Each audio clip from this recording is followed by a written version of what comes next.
मैं यह खुद दावा नहीं करता, लेकिन जिनसे मैंने इस कहानी को जाना है वो लोग यह दावा करते हैं कि यह कहानी एकदम सच्ची है। चलो सीधे ही कहानी बताता हूँ। 2014 का वर्ष था। इराक में दहशतगर्दों ने हाहाकार मचा रखा था। हर दिन लड़ाइयाँ, खून खराबा, बम ब्लास्ट, यह तो आम सी बात हो गई थी। ऐसे ही एक गांव में इन दहशतगर्दों ने कब्जा जमा रखा था और वहां पर वे हर दिन कत्ले आम मचाते थे। इसी गांव में आयूब अपने परिवार के साथ रहता था और यह कहानी इसी व्यक्ति की है। आयूब ने अपनी जिंदगी के सबसे भयानक 2 दिन इस दहशती माहौल में देखे जो पहले उसने कभी अपनी जिंदगी में नहीं देखे थे। दहशतगर्दों द्वारा आयूब के इलाके में बम फेंका गया था। वह उसकी जिंदगी का सबसे खराब दिन था। दूसरा दिन था इसी बम हमले की वजह से उसकी बीवी का इंतकाल हो गया था। दहशतगर्दों ने गांव पर कब्जा जमा रखा था, इसलिए ना चाहते हुए भी अपने 2 जुड़वा बेटों के साथ 2 साल तक आयूब को इसी गांव में रहना पड़ा। लेकिन अब दहशतगर्द और इराकी आर्मी वालों के बीच हर दिन लड़ाइयों की वजह से वहां रहना और भी ज्यादा खतरनाक हो गया था। आयूब किसी तरह उस गांव से निकलकर अपना और अपने बच्चे का जीवन सुरक्षित बनाना चाहता था, लेकिन यह इतना आसान नहीं था, क्योंकि दहशतगर्दों को हुक्म मिला था कि जो भी इस गांव से भागते हुए पकड़ा जाए उसे वहीं मार दिया जाए।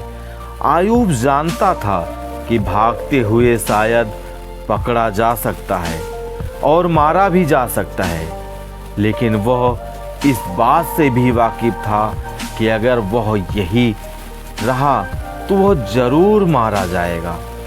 उसे अपनी जान की कोई फिक्र नहीं थी।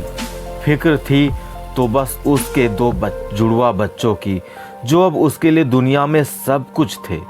काफ़ी सोच विचार और मनोमंथन के बाद आयूब ने एक योजना बनाई। आयूब ने एक दिन अपने दोस्त को बुलाकर नींद की दवाइयाँ मंगा ली। उसने अपने बच्चों के दूध में नींद की दवाई मिलाकर रात को उन्हें दूध पिला दिया और उनके सोने का इंतजार करने लगा। उसका प्लान था कि रात के अंधेरे में चुपके से बिना आवाज किए इस गांव से निकलकर सीधा इराकी आर्मी तक पहुंचा जाए।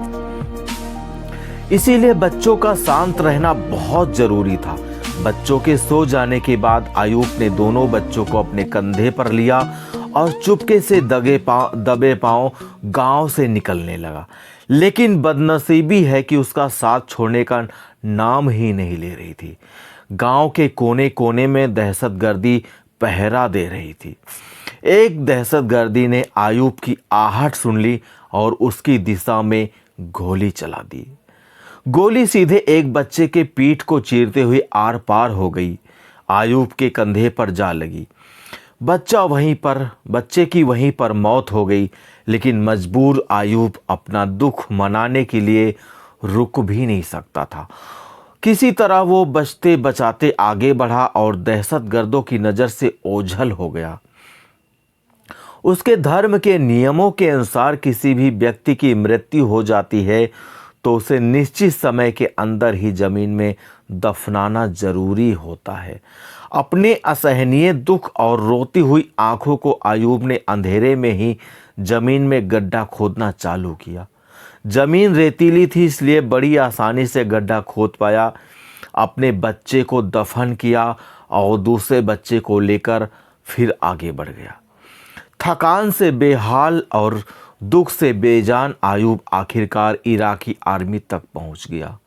जो घटना उसके साथ घटी हुई थी उसकी आज़ाद होने की खुशी खत्म कर दी थी। आर्मी वालों ने जब उसे अपनी तरफ आते देखा तो उनमें से एक ने दौड़कर उसके कंधे से उसके बच्चे को ले लिया। आयूब वहीं पर बैठ गया। आर्मी वालों ने उसे पीने के लिए पानी दिया। आयूब पानी पीने लगा। अब आर्मी वालों की बातें उसके कान पर पड़ी। जिन्हें सुनकर पैरों के तले ज़मीन खिसक गई। आर्मी वाले आपस में बातें कर रहे थे, ज़रूर इस बच्चे के पीठ पर लगे घाव की वजह से इसकी मौत हुई होगी। हो सकता है किसी दहशतगर्द ने पीछे से गोली चलाई हो। उसकी बातें सुनकर आयूब को रियलाइज हुआ कि उसने कितनी बड़ी गलती कर दी थी। उसने रात के अंधेरे में अपने पहले बच्चे की मौत के गम में अपना सुध बुध खोकर अपने सोते हुए बच्चे को ही मरा समझकर दफन कर दिया था। दोस्तों, ये कहानी सुनकर आपके मन में निराशा और भाव आ गए होंगे। ऐसा होना बड़ा ही सहज और स्वाभाविक है, लेकिन इतनी दर्द भरी इस कहानी से भी हम एक सीख ले सकते हैं। चाहे जो हो जाए, किसी भी कठिन से कठिन परिस्थितियों में अपने मन को निश्चित रखना बहुत ज़रूरी होता है। दोस्तों, ऐसी निराशाजनक कहानियाँ बताकर मेरा किसी को दुखी करने का इरादा बिल्कुल नहीं है, लेकिन ऐसी कहानियाँ ही हमें सिखाती हैं कि हमें कैसे कठिन जीवन परिश्रम में हर परिस्थितियों में जिया जाना चाहिए। प्लीज़, वीडियो अच्छा लगा है तो मेरे यूट्यूब चैनल को सब्सक्राइब ज़रूर कीजिएगा प्लीज़। Thank you. धन्यवाद।